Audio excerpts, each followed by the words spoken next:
Thank you, Alexandra. And now our last but not the least important presenter today, Haiyang is a PhD candidate at the Faculty of Law at Maastricht University, the Netherlands. He graduated from Erasmus University Rotterdam with the Master of Laws in Maritime and Transport Law. And previous to that, he obtained the Bachelor of Laws in Civil and Commercial Law from East China University of Political Science and Law in Shanghai. He is the executive editor of Journal of International and Chinese Maritime Law.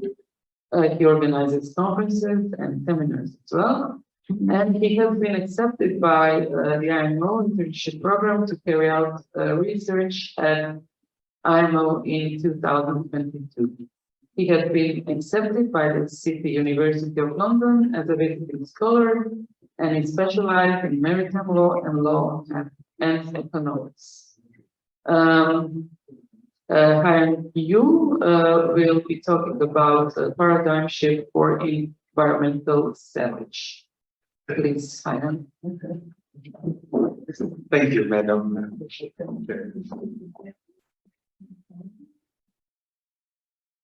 Finally, it's an exciting moment for me personally, because as you everyone know, I'm an enthusiastic in salvage law and everything related.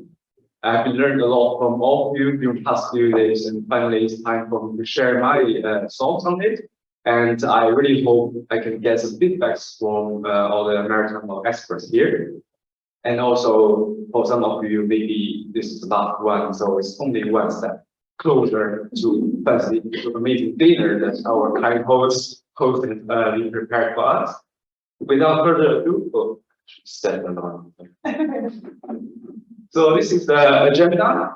I promised Vigor that I won't go too much detail in economic analysis, because I don't want any of you to suffer the miserable time I have been going through last year. I will focus on legal aspect. So yeah, I want to show you the picture. Just to remind you, this is salvage. So for environmental salvage, may I ask who has what is available in your minds for environmental salvage? Anyone? Yes, that's good. Normally, there's no reaction in the audience. So for the research question, for environmental salvage, is to find a system that is consist of contractual and financial structures that will provide incentives for salvers, especially now the salvage companies, to provide cost-effective environmental emergency response in maritime accidents. If we divided environmental-related disaster measures in 3 steps, there's ex-ante prevention, preventing environmental danger from happening, but obviously it will be failed sometimes. For environmental salvage, it's about from ex-post perspective, where the salvers, their salvage operations, will de facto contribute to mitigating or preventing environmental risks in maritime accidents. So what is wrong with current salvage law? Salvage, or rescue at sea, the central focus is property.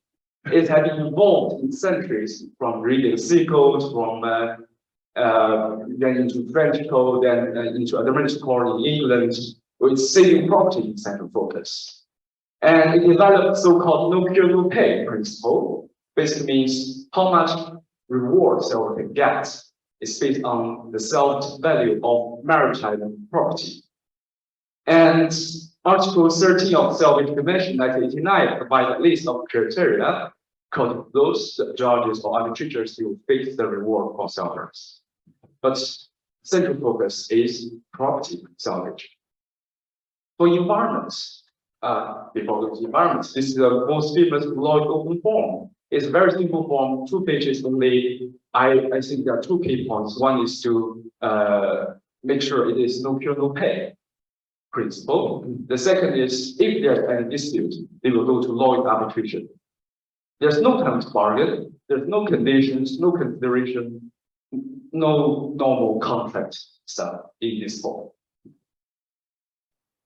So what is environmental salvage? The term itself does not feature in any legal instrument. The first, probably only first time it appears, it was in the Nagasaki spirit case, and there's no definition of it. So some scholars would argue that it is just a jargon that the industry people use, and it refers to environmental services rendered by salvors in salvage operations, and also salvage claims or reward for such services. So from the definition point of view, salvage law or property salvage is about, there's a no-kill-no-pay principle. It's always about success. If there's no property, then no money. For environmental salvage, it's about preventing or mitigating environmental harm in maritime accidents. There's no property to be saved.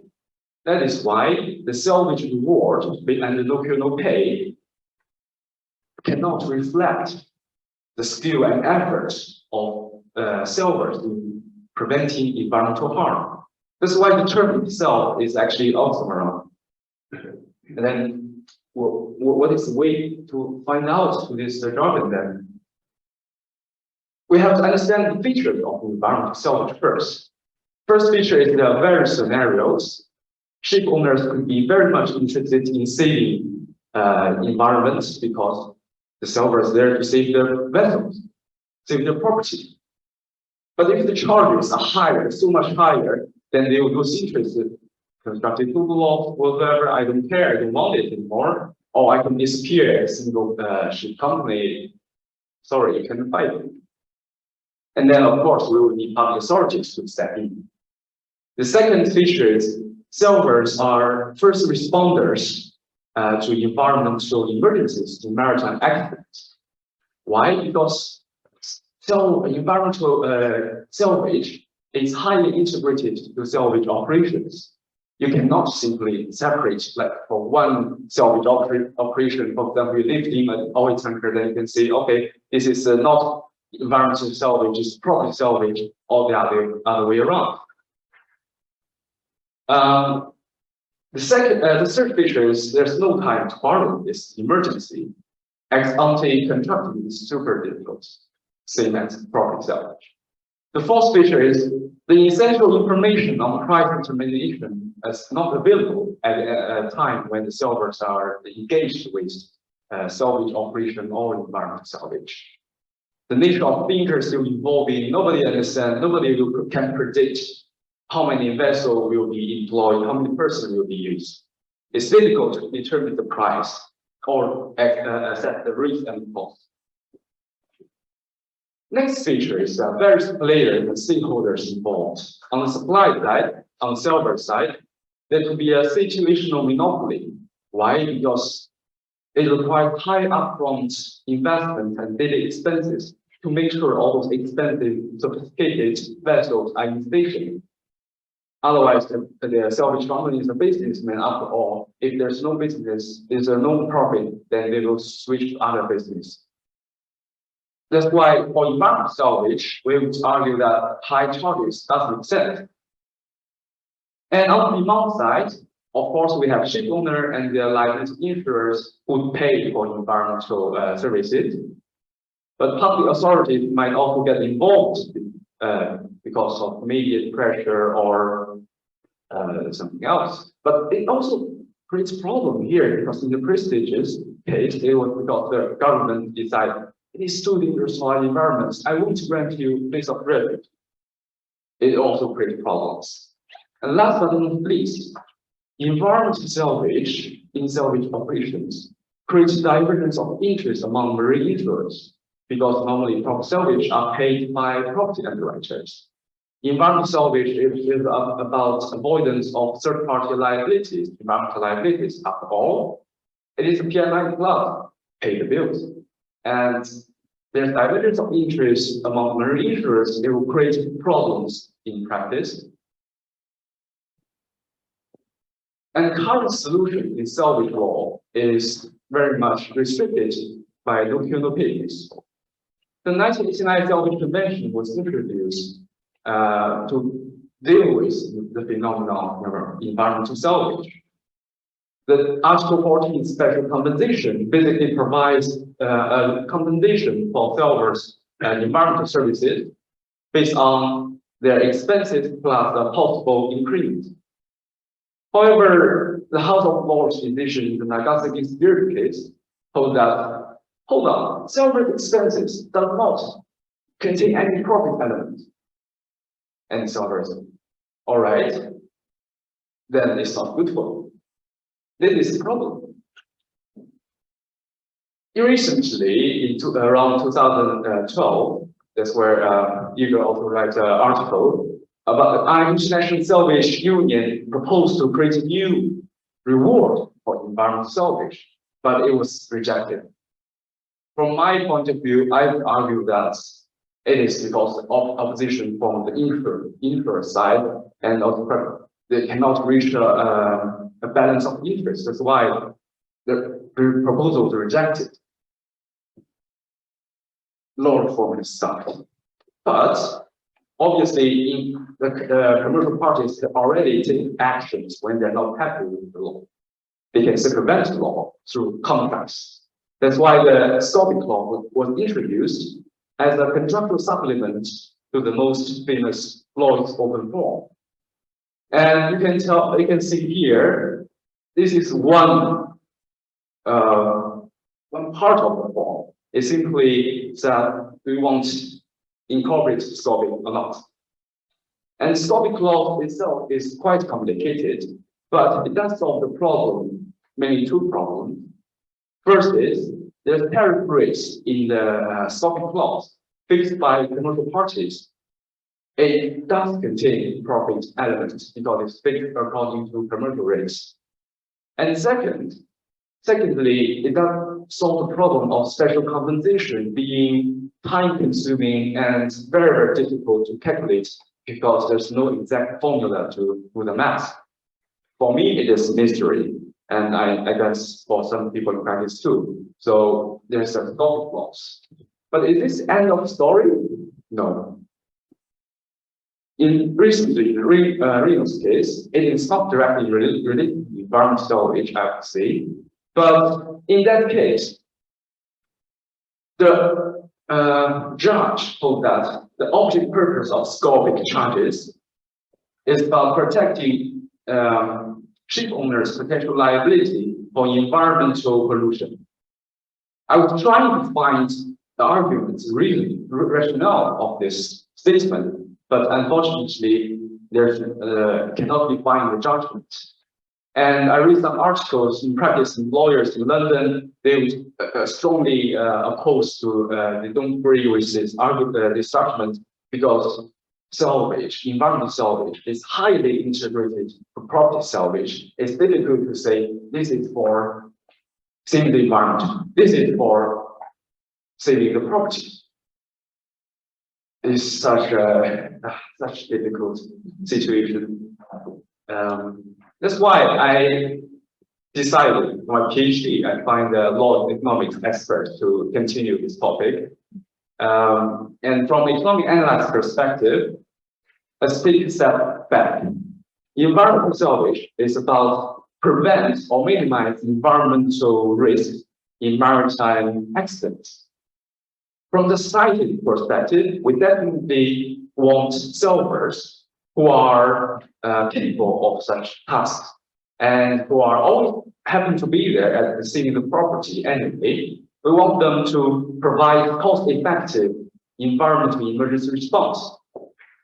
And then for the legal system, the task is what kind of instrument should be used to and who should bear the obligation to take care of environmental emergency.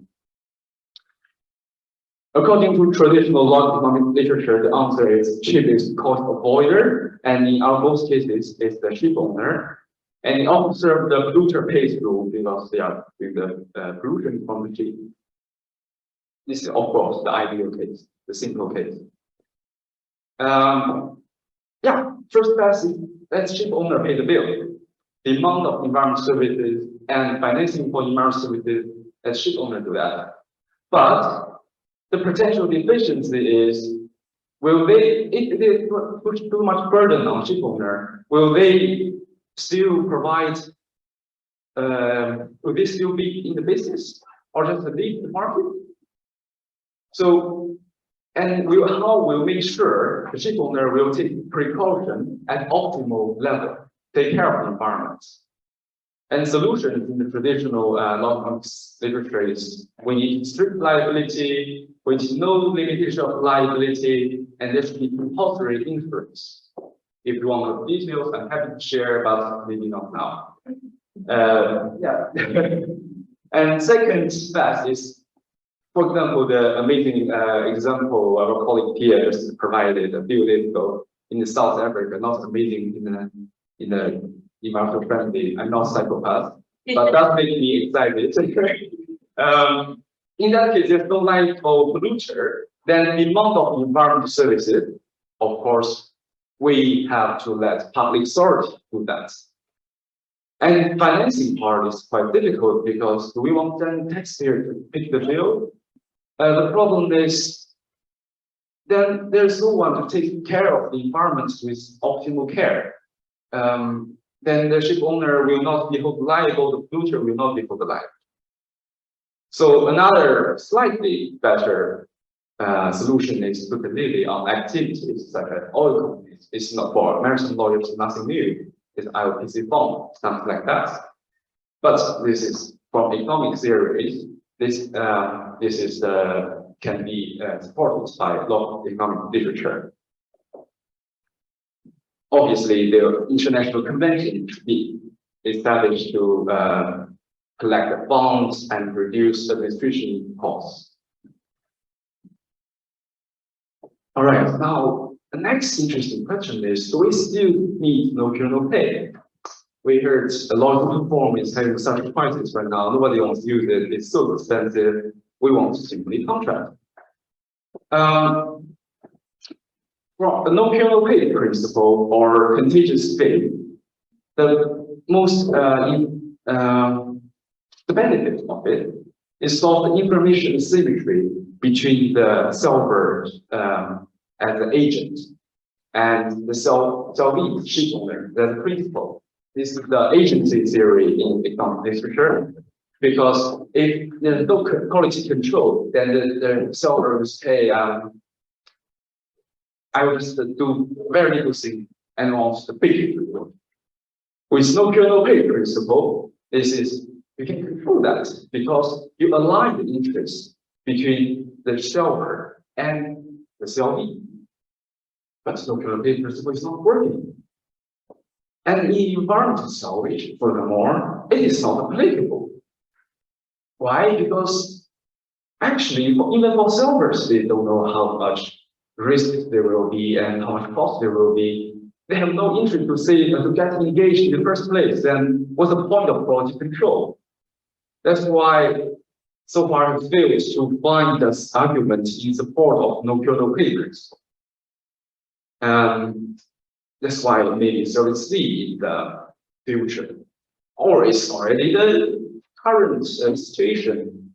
I need to find it out by talking to practical people. So I will keep you updated. Yeah, no cure, no pay is not good anymore.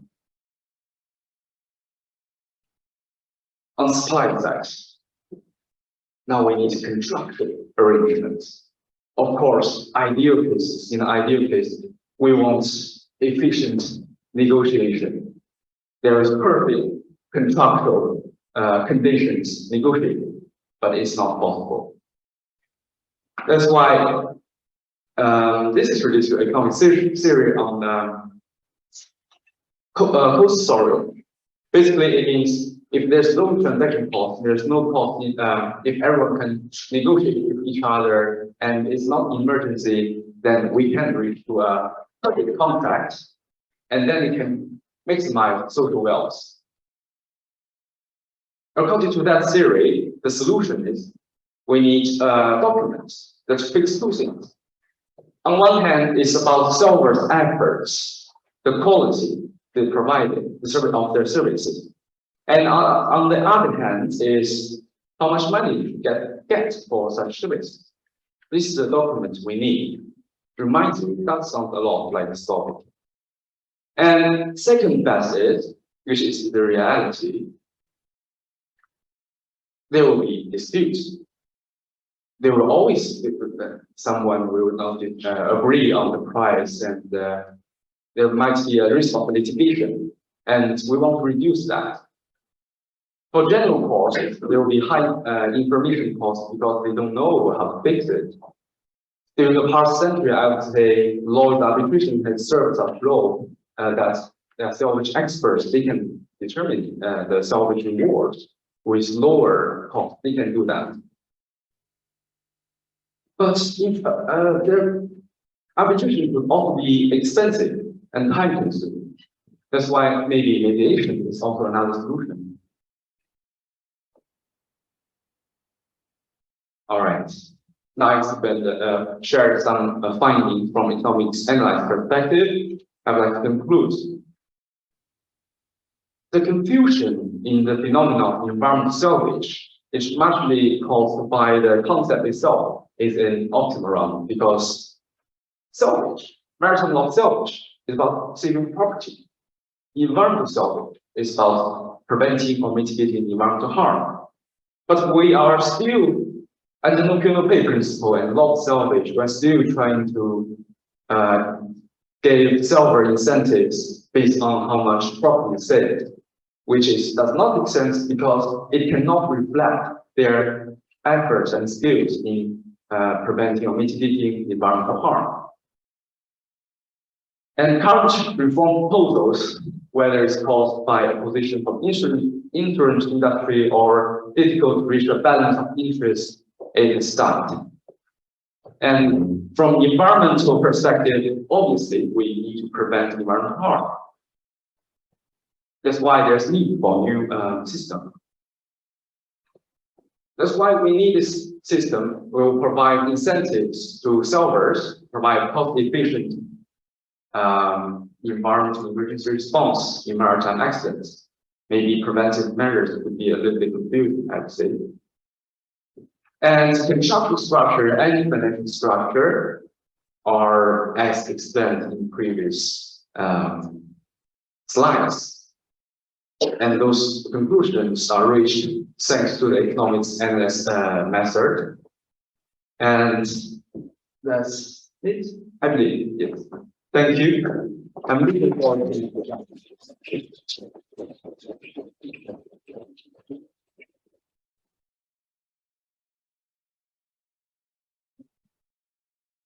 Thank you, Haiyang, for very interesting and very dynamic presentation. I'm sure there will be some questions for you. We are now open for discussion. Do we have questions for any of our presenters? Please. Yeah.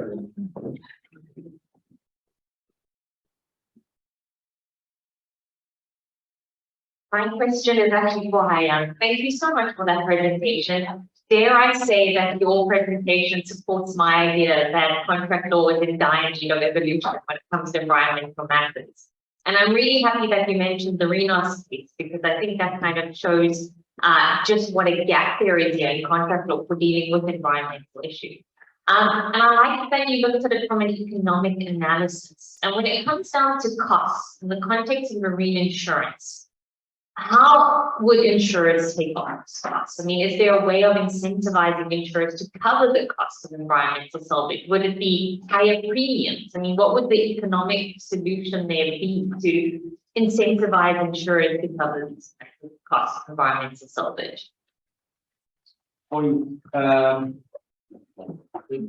environmental salvage, it's not economic theory is not about giving incentive for insurers. It's about to give incentive to shift cost avoider being the ship owner. Then they will take care of the environmental emergency. Of course, they will need compulsory insurance that, but it's not the main how to say that subject to Yes. I may not be a good answer to your question, but yeah. No, I'm just thinking in the context of the real how we, because clearly that, it's kind of a definitive moment in English law saying that insurance will not cover this cost. And I'm thinking maybe we can pass the cost on to insurers that might help the situation. But thank you did answer my question. Yes, I think maybe direct action against insurers, but all those measures have to be established in, for example, implementation. That's where regulatory instruments are needed. When the market fails to provide incentives in an efficient way, then there's need for law to intervene. But if market itself can make sure it's very efficient and there's almost zero transaction costs and efficiency, then there's no need for law to intervene. But again, it's a theory of law, sometimes a doubt as well. So can I just